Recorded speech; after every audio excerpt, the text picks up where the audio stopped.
निगमकल्पतरोर गलितं फलम्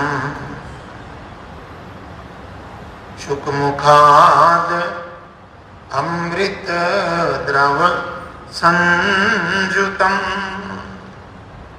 पिबत भागवतम रसमालयम मुहुरहो रसिका भुवि भावुका। गिरिराज गोवर्धन का प्रसंग हम सुन रहे थे। उसमें हमने सुना था गिरिराज के प्रकट होने की सारी कथा। वो कैसे प्रकट हुए? शाल्मली द्वीप में द्रोणाचार्य के पुत्र के रूप में कैसे उनको महर्षि पुलस्त लेके गए, सारी कथा हमने सुनी। जहां हमने छोड़ा था, मिथिला के राजा थे महाराज बहुलाश्व। महाराज बहुलाश्व ने देवऋषि नारद जी से ये सारी बातें पूछी थी। इसका वर्णन सारा गर्भ संहिता में। गर्भ संहिता में जो जो महाराज बहुलाश्व ने सवाल किए उनका उत्तर दिया नारद जी। तो बहुलाश्व जी ने पूछा देवर्षि नारद से कि श्री कृष्ण की गोवर्धन धारण लीला और उस प्रसंग से विविध प्रकार से गोवर्धन का महात्म जब उन्होंने सुना, तब और भी उनके मन में इच्छा हो गई कि गिरिराज के बारे में और भी कुछ जाना जाए। इतना तो सुन लिया उन्होंने।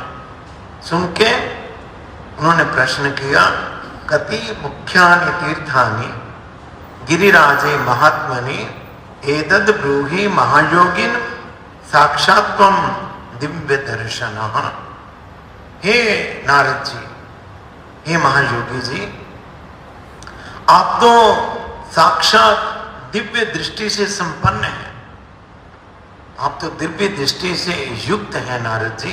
इसलिए मेरी इच्छा है, मैं आपसे जानना चाहता हूं कि गिरिराज गोवर्धन में कौन कौन से मुख्य तीर्थ हैं।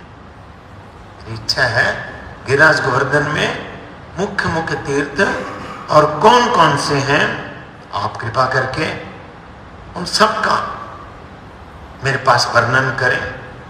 महाराज बहुलाश्व की ये बात सुनकर देवऋषि नारद कहने लगे, हे राजा, हे महाराज बहुलाश्व, गोवर्धन पर्वत एवं वृंदावन सर्वश्रेष्ठ तीर्थ है।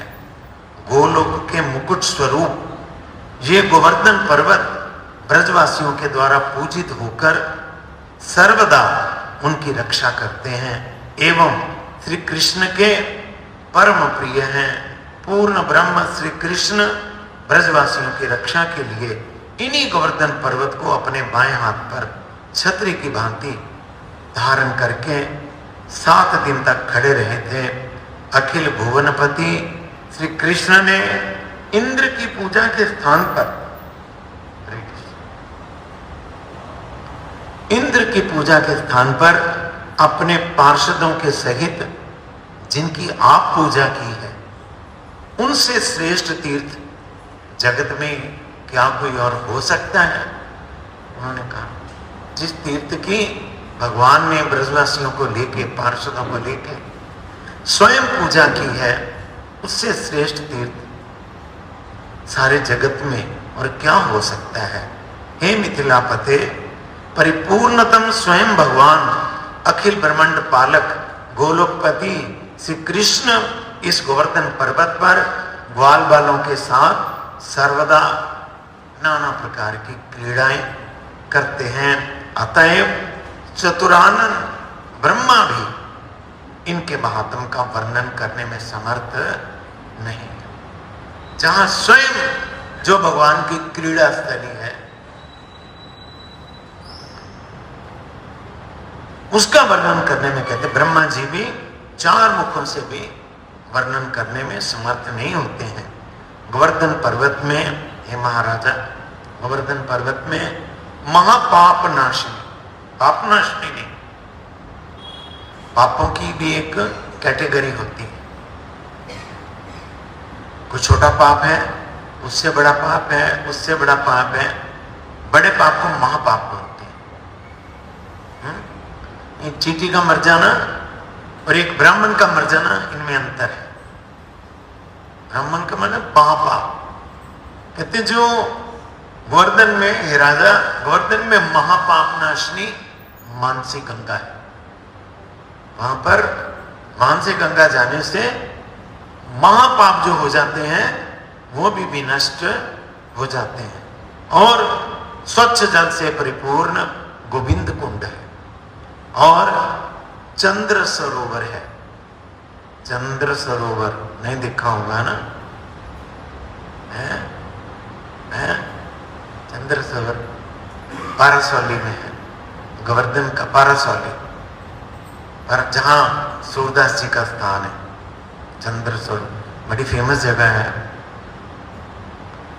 चंद्र सरोवर है, राधा कुंड है, श्याम कुंड है, ललिता कुंड है, गोपाल कुंड है, कुसुम सरोवर आदि आदि आदि महातीर्थ जो हैं वो गोवर्धन में विराजमान है। गोवर्धन पर्वत के एक अंश में श्री कृष्ण का मस्तक स्पर्श होने से वहां की शिला उनके मस्तक के चिन्ह से सुशोभित है। वो शिला पे उनके मस्तक का चिन्ह है, भगवान के उनके मुकुट का चिन्ह है शिला पे, अभी भी है। उस शिला का जो कोई स्पर्श करता है, जो उस शिला का स्पर्श करता है जिसमें भगवान के मस्तक का मुकुट का चिन्ह है, वो व्यक्ति देवताओं के लिए भी पूज्य हो जाता है। ऐसा बोला उन्होंने, नारद जी ने महाराजा बहुलाश्व को। वो व्यक्ति देवताओं का भी पूजनीय होता है।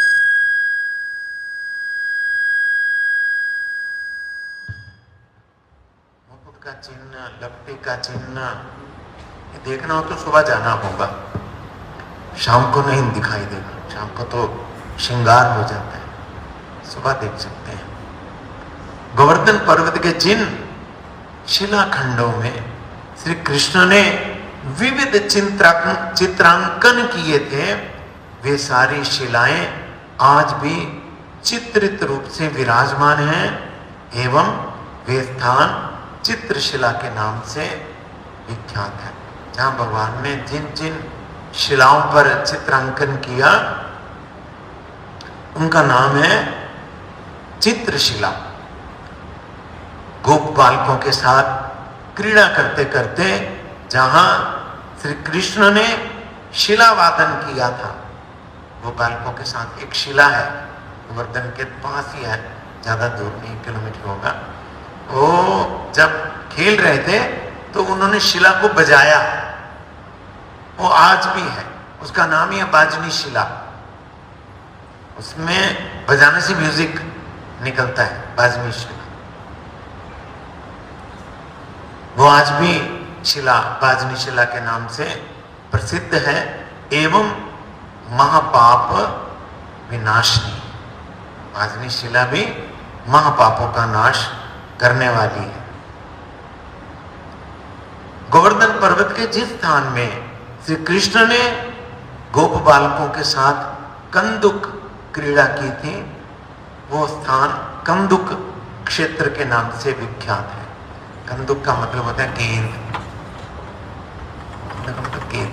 जहां उन्होंने गेंद खेली वो अभी भी कंदुक क्षेत्र के नाम से गिरिराज में विराजमान है। उस स्थान में धूल में लौट जाने पर भगवान के चरण कमलों की प्राप्ति हो जाती है। गोवर्धन पर्वत के जिस स्थान में श्री कृष्ण ने परिहास करते हुए ग्वाल बालों का उष्णीश, जो उष्णीश बोलते हैं पगड़ी को, ग्वाल बालों की उष्णी पगड़ी को चुराया था, उस स्थान का नाम है औशनीश तीर्थ। उष्णीश से नाम हो गया औशनीश तीर्थ। पगड़ी छुपाई, चुरा के। अतः ये स्थान भी समस्त पापों को हर लेने वाला है। ब्रजराज नंदन श्री कृष्ण ने गोवर्धन पर्वत में कितनी विचित्र मधुर लीलाएं की हैं, उनकी कोई सीमा नहीं है। एक दिन गोपियां ऋषियों के यज्ञ के लिए दही के पात्र लेकर गोवर्धन तट स्थित मार्ग से जा रही थी।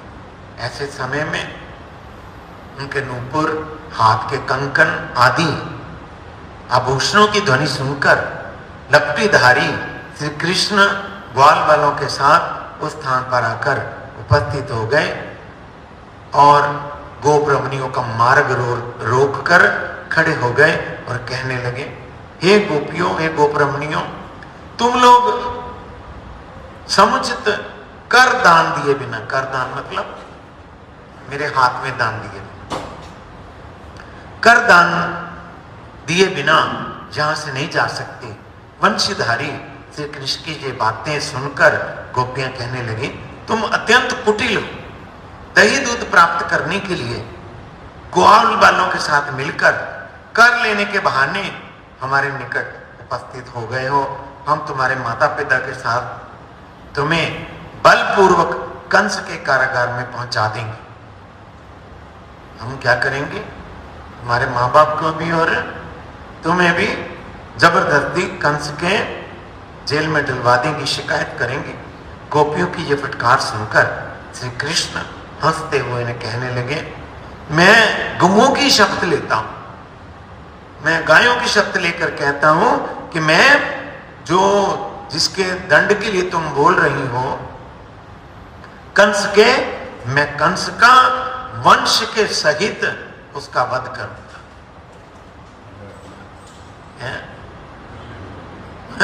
कंस का वंश के सहित वध करूंगा एवं तुम लोगों को इस गोवर्धन तट से यदुपुरी में ले जाऊंगा, यादवों की पुरी में ले जाऊंगा।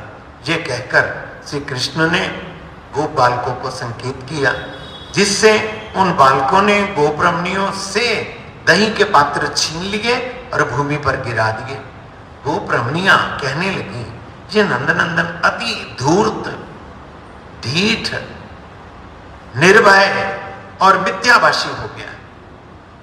धूर्त, बहुत चालाक, ढीठ, सुनता नहीं किसी की, निडर हो गया और मिथ्याभाषी, झूठ भी बोलने लगा है। अपने घर में तो ये अत्यंत शांत शिष्ट दिखाई देता है, किंतु यहां वन में आकर अत्यंत चंचल हो जाता है। आज हम लोग नंद महाराज के पास जाएंगे, यशोदा के पास जाएंगे, इसकी डिठाई की शिकायत करेंगे। आज हम श्री कृष्ण हंसते हुए अपने सखाओं के सहित गोवर्धन जो पर्वत है उसकी भूमि पर गिरी हुई दही को खाने लगे। स्वयं पर ब्रह्म जिसकी भूमि पर गिरी हुई दही को खाने में संकोच नहीं करते, उस गोवर्धन की महिमा वर्णन करने में कोई समर्थ हो सकता है? नारद जी ने कहा, महाराज अभिलाष, भगवान जिस धरती से दही उठा के खाते हैं उसका कौन वर्णन करे, उसकी महिमा का। जब गोब्रह्मणियां अपने अपने घरों की ओर चली गई, तब श्री कृष्ण ने, वहां पर पेड़ थे गोवर्धन पर कदम्ब के और पलाश के, उन्होंने पलाश के पत्ते और कदम्ब के पत्ते तोड़े और उसके असंख्य दोने बनाए। दोने बनाकर भूमि पर पड़ा हुआ जो दही था उठा उठा के उस दोनों में डाला और उसका भोजन किया और सब सखाओं को भी उस दही को खिलाया। जहां पर श्री कृष्ण ने ग्वाल बालों के साथ मिलकर दही का भोजन किया था, वहां आज भी कदम्ब और पलाश आदि के वृक्षों के पत्ते स्वाभाविक रूप से ही दोने की शक्ल के हैं। जो पत्ते हैं वो दोने की शेप के ही हैं, दोने के रूप में उत्पन्न होते हैं। हे मिथिलापते, वह स्थान अत्यंत पुण्यजनक और द्रोण तीर्थ नाम के नाम से प्रसिद्ध है। द्रोण का मतलब होता है दोना। स्थान में दही दान करने से और दोने की आकृति वाले पत्तों में दही खाकर उस स्थान को भक्ति पूर्वक प्रणाम करने से गोलोक धाम की प्राप्ति हो जाती है। नारद जी ने कहा, महाराज बहुलाश्र गोवर्धन पर्वत में कितने पुण्य तीर्थ हैं, उन सबका वर्णन करने में अनंत देव भी समर्थ नहीं है। मैं तो यथाशक्ति उनमें से कुछ मुख्य मुख्य तीर्थों का ही वर्णन कर रहा हूं। गोवर्धन पर्वत के जिस स्थान में श्री कृष्ण ने अपने सखाओं के साथ क्रीड़ा करते करते आंखें बंद करके नेत्र मूंद कर लुका छिपी खेल खेला था, वह स्थान लौकिक तीर्थ के नाम से विख्यात है तथा वह स्थान भी सर्व पापहारी अभी भी है। श्री कृष्ण ने गोवर्धन पर्वत के जिस स्थान में श्री राधा जी के साथ विविध श्रृंगार रस जनित रास विलास किया था, वह स्थान श्रृंगार मंडल के नाम से विख्यात है। श्री कृष्ण ने जिस मूर्ति में गोवर्धन पर्वत को धारण किया था, जिस मूर्ति में मतलब जिस पोज में भगवान ने जब गोवर्धन को धारण किया, जिस मूर्ति को मतलब जिस पोज में उन्होंने धारण किया था, श्रृंगार मंडल में उनकी वह मूर्ति आज भी वहां पर वर्तमान है। नाम है हरिदेव जी। आप लोग दर्शन किए सब लोगों ने हरिदेव जी, मानसी गंगा पर ही। हे राजन, वो अलग कथा है, हरिदेव जी आए कहां से आए ऐसे, फिर कभी बोल देंगे। हे राजन, 4800 वर्ष, हे राजा 4800 साल जब बीत जाएंगे, वह मूर्ति आज भी उसी स्थान में विराजित है। उन्होंने बोला नारद जी, कली के प्रथम भाग में गोवर्धन की कंदरा से गिरधारी की स्वतः सिद्ध मूर्ति प्रकट होकर सबके दृष्टि गोचर होगी। हे महाराज मंगलाश, कलियुग का जब प्रथम चरण होगा तो गिरी कंदरा से ही एक गिरिराज गोवर्धनधारी गोपाल की मूर्ति प्रकट होगी और सबके दर्शन के लिए उपलब्ध होगी। श्री चैतन्य चरितामृत मध्य लीला के चतुर्थ परिच्छेद में वर्णन है। ये गौड़ीय वैष्णव संप्रदाय के आदि आचार्य श्रीमन माधवेंद्र पुरीपाद एक समय वृंदावन दर्शन के लिए ब्रजमंडल में पधारे। एक दिन गोवर्धन पर्वत की परिक्रमा एवं गोविंद कुंड में स्नान करके वे उसके किनारे एक वृक्ष के नीचे आकर बैठ गए। उसी समय एक गोप बालक दूध लेकर उनके पास आया एवं उन्हें दूध पिलाकर चला गया। तत्पश्चात माधवेंद्र पुरीपाद वृक्ष के नीचे बैठकर हरि नाम करने लगे। रात्रि में थोड़ी सी तंद्रा आने पर उन्होंने स्वप्न में देखा कि जिस बालक ने उन्हें दूध पिलाया था वही बालक उनके पास आया एवं माधवेंद्र पुरीपाद का हाथ पकड़कर एक घने वृक्षों एवं झाड़ियों से आच्छादित निर्जन कुंज के पास ले गया और बोला, मैं बहुत दिनों से इस कुंज में निवास करता हूं, किंतु सर्दी वर्षा और दावानल के ताप से मुझे बहुत कष्ट होता है। तुम गांव वालों को बुलाओ, मुझे इस कुंज से बाहर निकालो एवं पर्वत के ऊपर एक मठ स्थापन करके मेरी सेवा पूजा करो और शीतल जल से मुझे स्नान कराओ। मैं बहुत दिनों से तुम्हारी प्रतीक्षा कर रहा था। किसने बोला?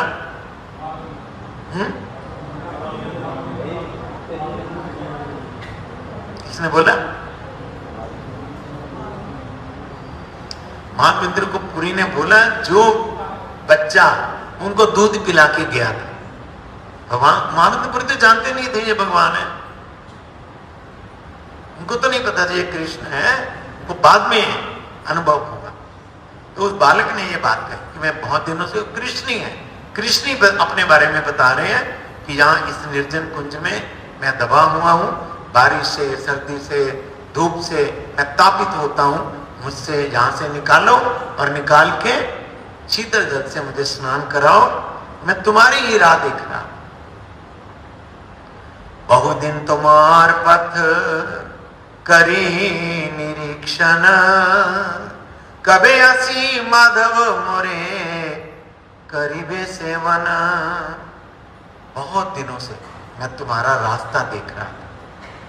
भगवान बोल रहे माधव की बात को, भगवान बोलते हैं अपने भक्त को, मैं बहुत दिनों से तुम्हारी बाट जो रहा था, कब माधव आएगा, कब माधव आएगा मोरे करीबे सेवन, और कब मेरी आंखें सेवा करेगा। श्री गोपाल नाम मोर गोवर्धन धारी, ब्रजेर स्थापित आमी यहाँ अधिकारी। मेरा नाम गोपाल है, मेरा नाम है गोपाल, और मैं गोवर्धनधारी हूं। मेरी जो मूर्ति है वो गोवर्धनधारी है, गोवर्धनधारी गोपाल की है। ब्रजेर स्थापित आमी, मुझे वज्रनाभ ने यहाँ पर स्थापित किया था। भगवान के परपौत्र ने मुझे वज्रनाभ ने यहाँ पर स्थापित किया था। शैल ऊपर हई ते आमा कुंज लुकाइया, मले चबय सेवक मोर गेलो पलाइया। मैं कहते हैं ये गोवर्धन पर्वत के ऊपर में था, जो मेरे सेवक थे, ये मुसलमान लोगों के भय से वो आप तो चले गए, मुझे इस कुंज में मुझे दबा के छिपा के आप चले गए। सही है तेरा ही आमी यही कुंज स्थाने, हालवाइला तुम्हें आमा काड़ी सावधाने। तब से मैं इस कुंज में रह रहा हूं। अब तुम आ गए हो, बहुत अच्छा हो गया, तुम आ गए हो, बहुत अच्छी बात हो गई। अब तुम मुझे बड़ी सावधानी से इस निकुंज में से निकालो। श्री माधवेंद्र पुरीपाद ने स्वप्न में देखा कि गोपाल जी ये बात कहकर अंतर ध्यान हो गए। उसके पश्चात वे भाव विभोर होकर अपार करुणा सिंधु गोवर्धनधारी की कृपा की महिमा का विचार करने लगे। अगले दिन वे प्रातः काल स्नान आदि समापन करके गोवर्धन के निकटवर्ती गांव में एवं गांव के लोगों को उस स्थान पर ले जाकर कुल्हाड़ी कुदाल आदि की सहायता से झाड़ियों को साफ कराया तथा जमीन में दबी हुई अत्यंत भारी मूर्ति बाहर निकालकर उसे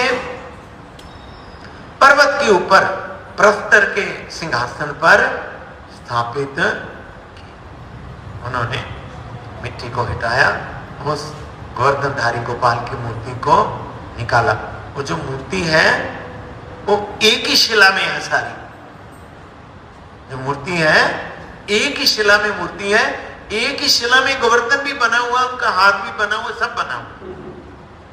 ऐसे ऐसे करके मूर्ति है जो श्रीनाथ जी में है मूर्ति। श्रीनाथ जी में जो मूर्ति है वो ये है। अब कहते हैं गांववासी और दूर दरांतर से समागत भक्तिमान व्यक्तियों की सहायता से श्री माधवेंद्र पुरीपाद ने 2 सालों तक इस गोवर्धनधारी श्री मूर्ति की सेवा की। इसके पश्चात उन्होंने गोवर्धनधारी गोपाल जी ने ही उनको आदेश दिया। वो बंगाल देश के 2 विरक्त ब्राह्मण थे, उनको उन्होंने शिष्य बनाया और शिष्य बना के उन्हें सेवा का उनका काम सौंप दिया और आप चले गए जगन्नाथपुरी में मलयज चंदन लाने के लिए, जैसे भगवान ने कहा कि वहां से मलयज चंदन लेके आओ। ये श्री मूर्ति अब गोवर्धन पर्वत स्थित मंदिर में नहीं है। जो गोवर्धन पे मंदिर है ऊपर, उसमें अब नहीं है। श्री वल्लभ संप्रदाय के वैष्णवों ने इस मूर्ति को गोवर्धन पर्वत से राजस्थान के नाथद्वारा नामक स्थान में स्थापन किया है।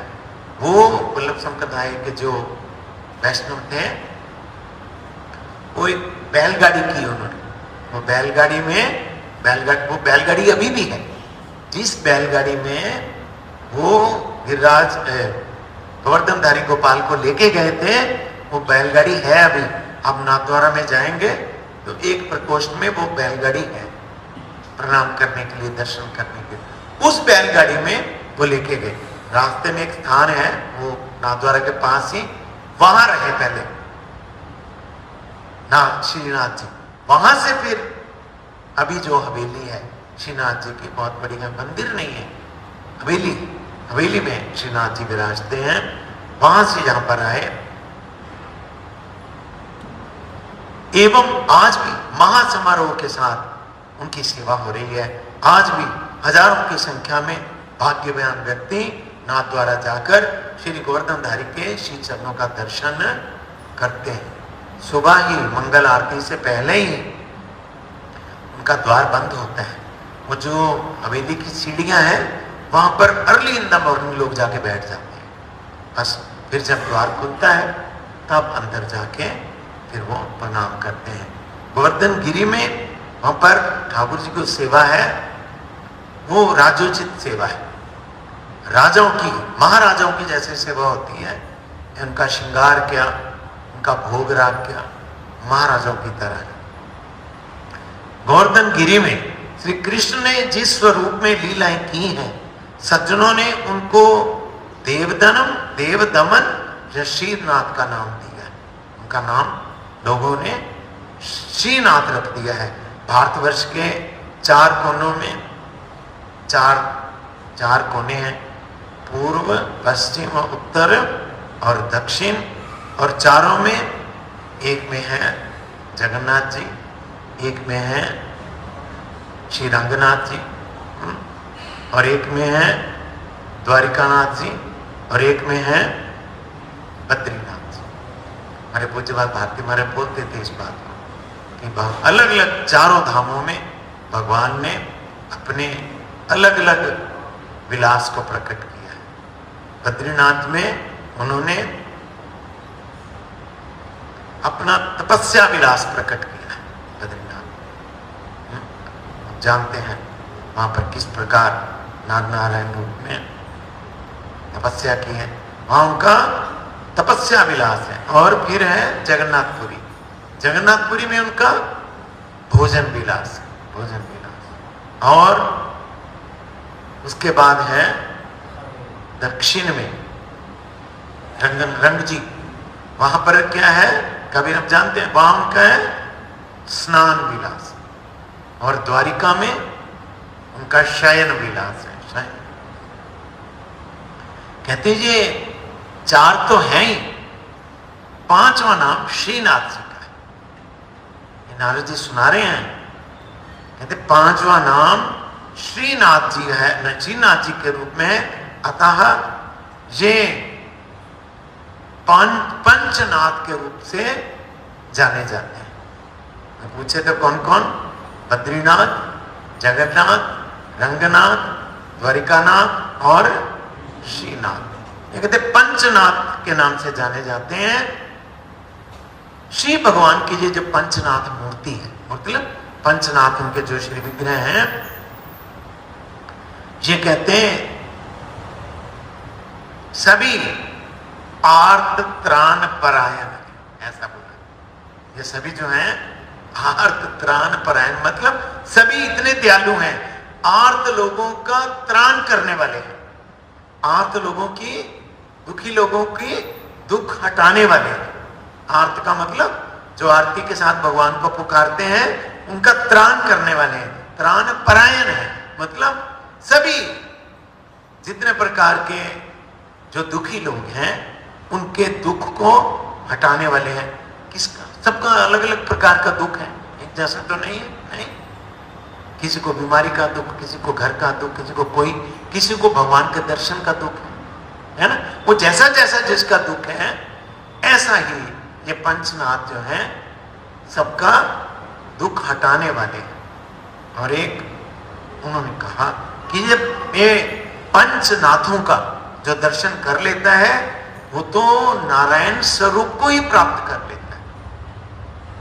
पंच स्वरूप की पंचनाथों के जो दर्शन कर लेता है उसको स्वरूप मुक्ति मिलती है, मतलब नारायण का ही स्वरूप उनको प्राप्त हो जाता है, चतुर्भुज रूप मिल जाता है, वैकुंठ में वास होता है। और कहते अगर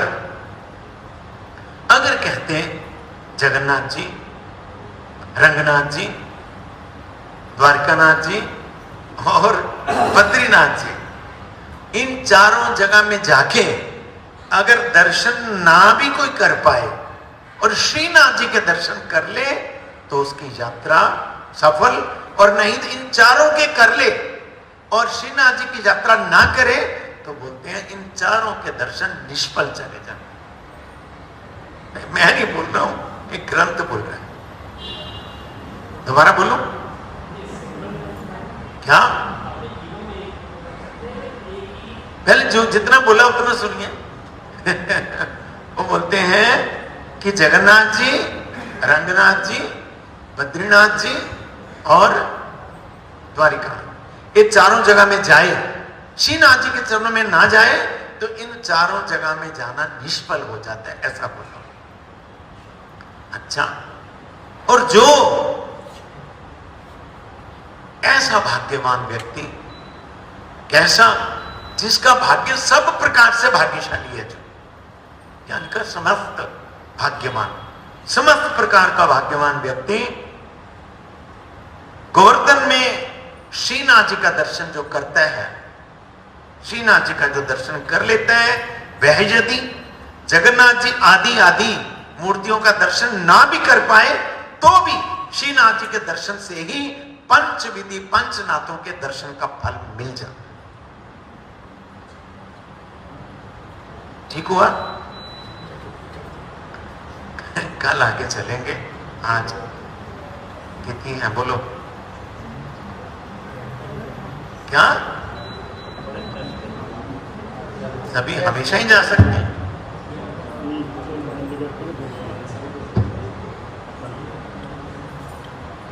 पूरी यात्रा के बारे में क्या सुन? आज हेरा पंचमी है, संक्षेप में यहां दिया गया है। हमेशा ही आषाढ़ मास की जो प्रतिपदा तिथि होती है, पहली तिथि, उसी में नव यौवन दर्शन होता है। नव जो जगन्नाथ जी का 15 दिन के बाद दर्शन होता है। फिर आषाढ़ मास की द्वितीय तिथि में रथ यात्रा होती है, और आषाढ़ मास की द्वितीय तिथि को छोड़ के रथ यात्रा नहीं होती, हमेशा ही द्वितीय तिथि में ही होती है। अभी तो हमारे जो आचार्य हैं अभी गए थे, राजा ने बुलाया था हमें, पुरी के राजा ने, वो भी गए और भी गौड़ी वैष्णव गए थे, बुलाया राजा। उन्होंने तो को केस फाइल कर दिया, उन्होंने शिकायत की राष्ट्रपति से कि ये जो और संतों वाला ये रथ यात्रा निकालते हैं, ये हमारी जो संस्कृति है इसका अपमान है। राष्ट्रपति के यहाँ कर दिया। मुझे ये नहीं पता महाराज से क्या बात हुई, कि मैं तो आ गया था, महाराज गए तो मेरा मिलना नहीं हुआ उनसे, बाद में मिलेंगे तो पता चलेगा क्या बात है। क्या? हाँ हाँ, उनका ये हम छूट दे देते हैं, इनमें निकालो, मतलब ये पुनर्यात्रा तक। हम बहुत वहां इसका इतराज करते हैं पूरी में। खैर जो भी है उधर में, हाँ, जगन्नाथ जी को लेकर थोड़ी जा सकते हैं, ये बात है। मतलब हमने तो देखा ही है, गुरु महाराज इसको बिल्कुल पसंद नहीं करते थे, देखा। वो तो जगन्नाथ की रथ यात्रा थोड़ी है वो। अच्छा, कहते हैं फिर द्वितीया को रथ यात्रा, फिर उसके बाद जो पंचमी तिथि आती है, जो आज है, उसको हेरा पंचमी कहते हैं। श्री लक्ष्मी जी जगन्नाथ जी की खोज में गुंडीचा में जाकर श्री जगन्नाथ जी को हिरिया, हिरिया का मतलब देख के आती है। एक कारण ये हेरा पंचमी होने का, क्योंकि अभी जो लोग जाते हैं उन्हें पता है, अभी जगन्नाथ मंदिर में जहां जगन्नाथ जी विराजमान होते हैं, बाहर में जो जगमोहन है उसमें लक्ष्मी जी विराजित रहती है। तो लक्ष्मी जी से आज्ञा लेके जाते हैं, पूछ के मैं जाऊं जरा, मैं जल्दी आ जाऊंगा जगन्नाथ जी। तो लक्ष्मी बोले हाँ जल्दी आना, ठीक है। तब वो आते नहीं है। 4 दिन हो गए, 5 दिन हो गए ना, 4 दिन हो गए, 4 दिन हो गए। तो वो गुस्सा हो जाती है, देख के आऊं, गए आए क्यों नहीं। तो लक्ष्मी जी इस स्थिति में पालकी में सवार होके जाती है, पालकी में सवार होके। इसलिए उत्कल प्रदेश के लोग उस दिन को हेरा पंचमी कहते हैं। उस दिन जगन्नाथ जी को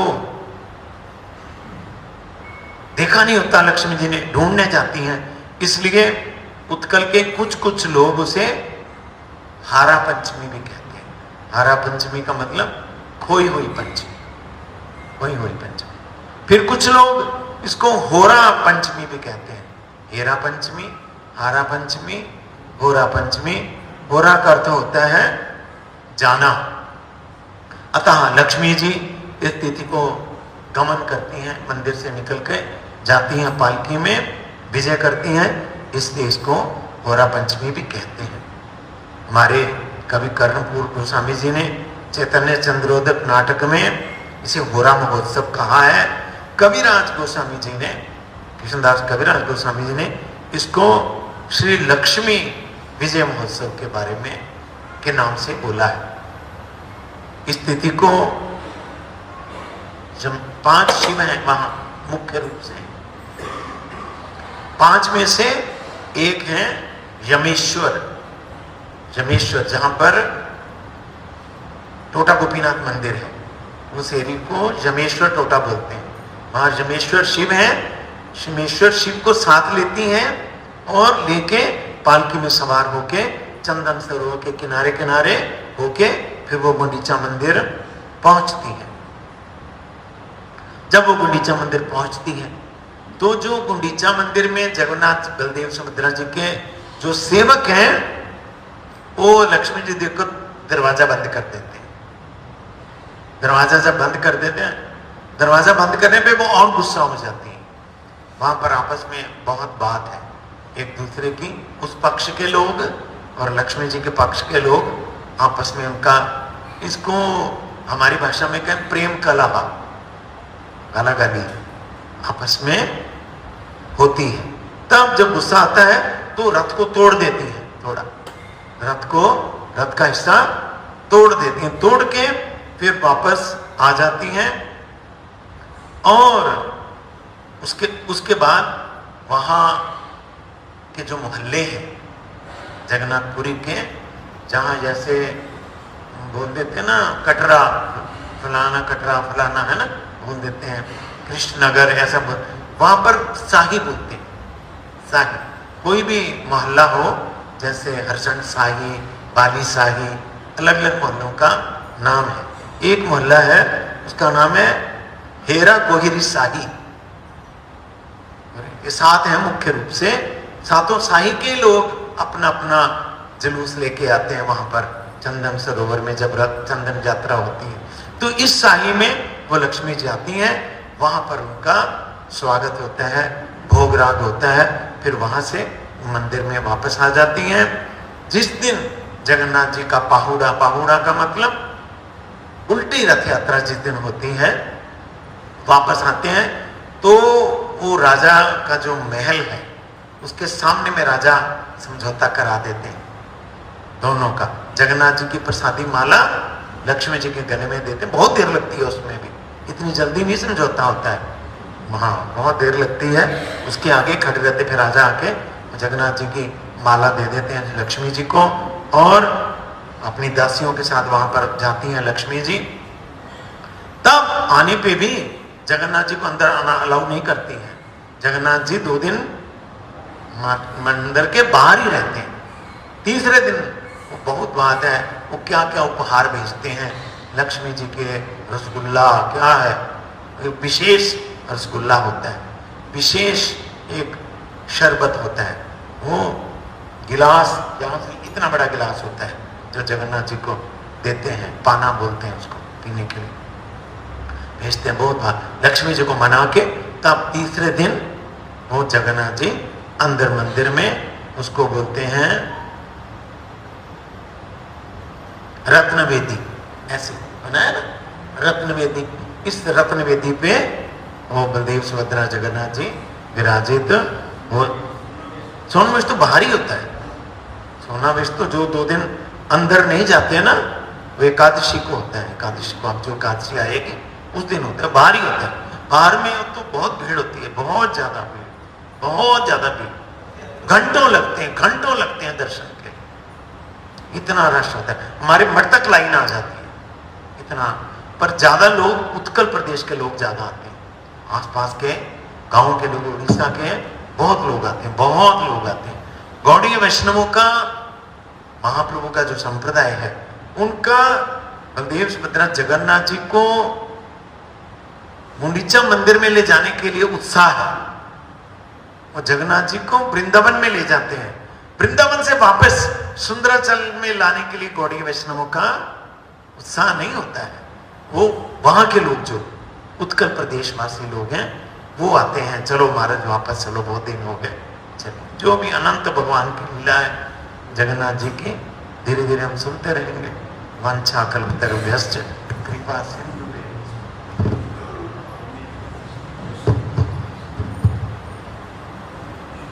पंचमी का प्रसाद हमारे नारायण प्रभु जी ने बना के रखा हुआ थोड़ा थोड़ा सबके लिए।